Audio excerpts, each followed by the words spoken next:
It's a foggy, gray morning in your hometown in 1962. News of recent fires randomly popping up around town are on your mind as you wander around your home getting your morning cup of coffee. As you walk out your front door to get the morning paper, you catch out of the corner of your eye what appears to be a wisp of smoke coming out of the ground, and you get the very foul odor that hits your face. You wipe your eyes and try to clear the morning brain fog, and the wisp is still there. There's also that very foul odor of something burning, but nothing that you can see is on fire. Unbeknownst to you, there is a raging fire under your feet. In fact, under the entire town. You live in Centralia, Pennsylvania, and that fire is still going 6 decades later. Hi, I'm Jax, and this is Morbidly Macabre, the show where I talk about morbid history, true crime, cryptids, and other spooky topics that might catch my interest. Today's topic, we're going to be talking about Centralia, Pennsylvania, the place that actually inspired the movie Silent Hill.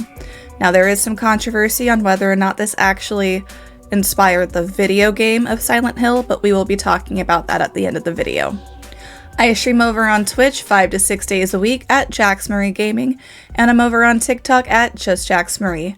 If you like today's video, please consider hitting that like and subscribe button. I post every Friday, and I am open to topic suggestions, so please leave those in the comments section down below. Alright, now let's get right back into the video. Before 1962, Centralia was your normal, average mining town. In 1749, the land was sold by the Native Americans to the colonials for 500 pounds.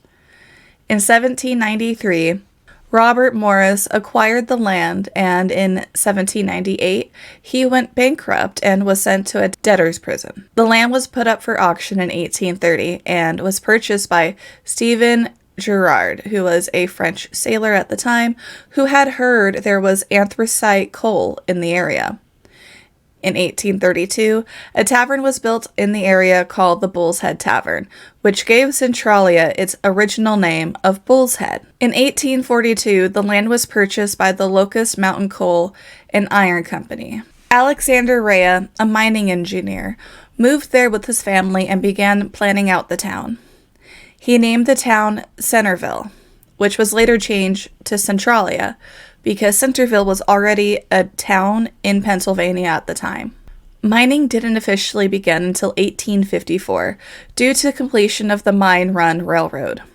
At its peak as a mining town, there were 14 active coal mines that were under the town, and it had a population of about 2,500 people. At the time of the fire, most of the mines were closed and abandoned, and the current population was around 1,000. Early in 1962, Centralia had built a landfill to address an issue with illegal dumping. However, less than 6 months later, that landfill was already getting really full, and it needed to be cleared before their annual Memorial Day celebration that they had.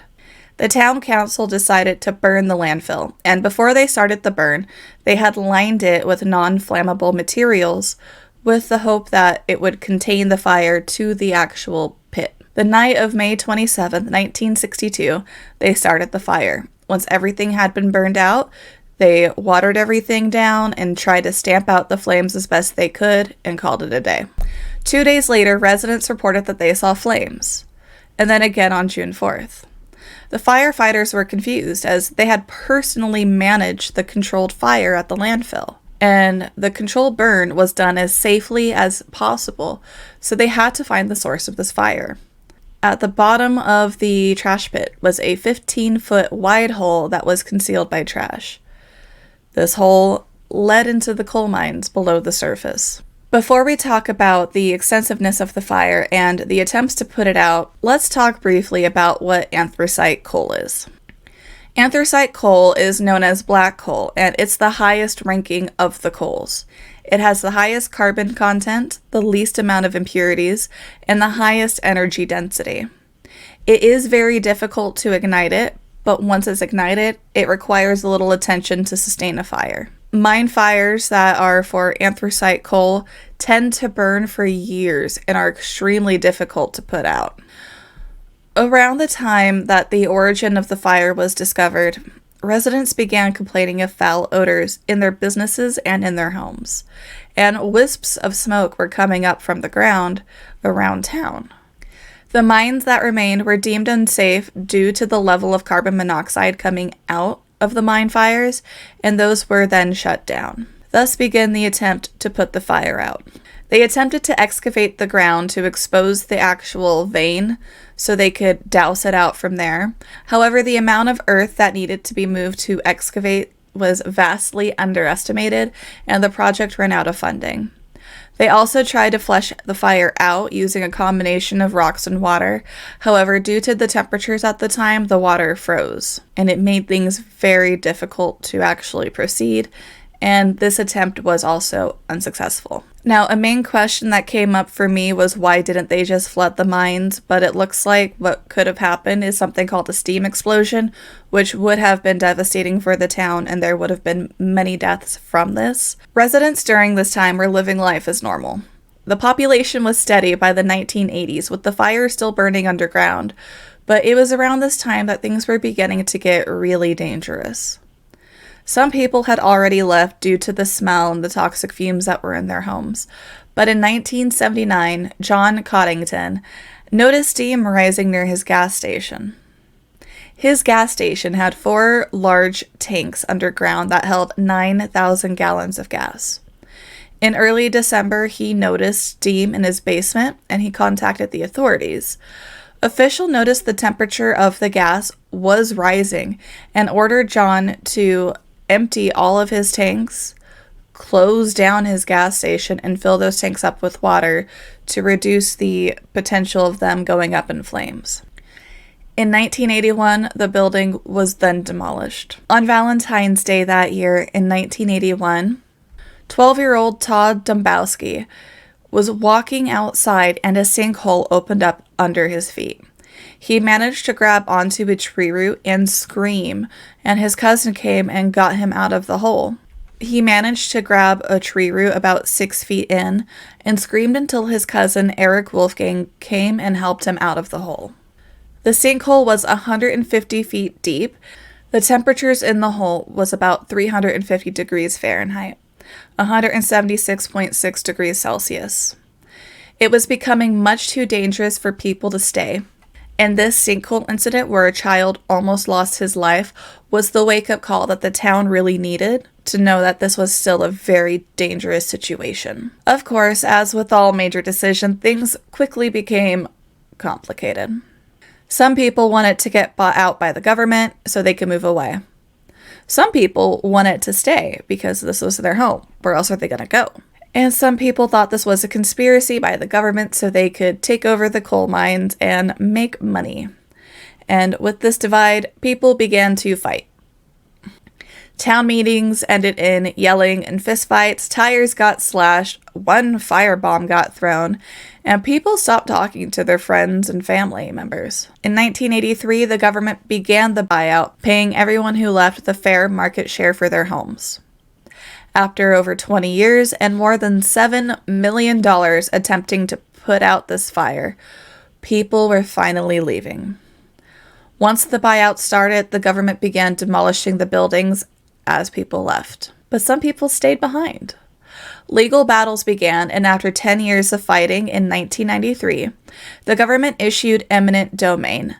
Eminent domain, for those who don't know, is the right of the government or its agent to take private property for public use with payment of compensation. And this meant that the state now owned all of Centralia, and people were living in their homes as squatters.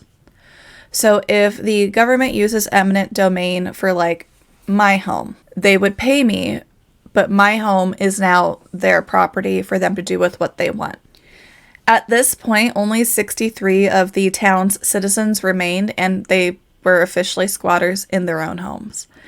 In 2013, 20 years after the eminent domain was issued and over 50 years since the fire started, the remaining residents won a settlement, which awarded them $349,500 each and ownership of their property until they died. And the latest information that we have is that 5 residents remain in Centralia and that was from 2020. Now, Centralia very obviously did inspire Silent Hill the movie. It has the same premise, the same background, and if you see shots of Centralia and shots of the movie, they look very similar. But there is a huge debate currently on Reddit about whether or not Silent Hill, the video game, was inspired by Centralia, and everything that I've seen by the actual creator have said no. I did find a Reddit thread where they were providing evidence, so I will be putting some of the links from that down below, but I will also be posting some tweets on the screen from the actual creator of the video game showing that no, this is not what inspired his video game. Editing Jax here. I had a little bit of an oopsie. He is not the creator, but he was the art director and designer of environments and creatures, and he was very emphatic on Twitter in this fight that he got into that it was snow, not ash. That was my bad. Not the creator, but he did work on the game. But it did inspire the movie. Hi, I'm back, editing Jax one more time. I forgot to mention the graffiti highway. So when the roads closed in about 1993, there was like this 3/4 mile stretch of highway, well, just a stretch of road really, that people began tagging on, and eventually just more people tagged on it, and there was more and more graffiti, and it became what is known as the Graffiti Highway. Now, this landmark is gone. It was covered over in 2020. However, this was considered one of the most famous landmarks of Centralia. The locals said it was like the 6th most famous landmark in Centralia itself. But like I said, it is gone now, but I will have some pictures of it that are playing right now. Well, that is all I have for you today. Thank you so much for joining me. I hope you really enjoyed today's video, and if you really liked it, please consider hitting that like and subscribe button. If you have any topic suggestions, please leave it in the comment section down below. And if you're interested, I stream over on Twitch 5 to 6 days a week at Jax Marie Gaming, and I hope you all have an awesome rest of your day. Thank you so much for joining me, and as always, stay curious. Goodbye.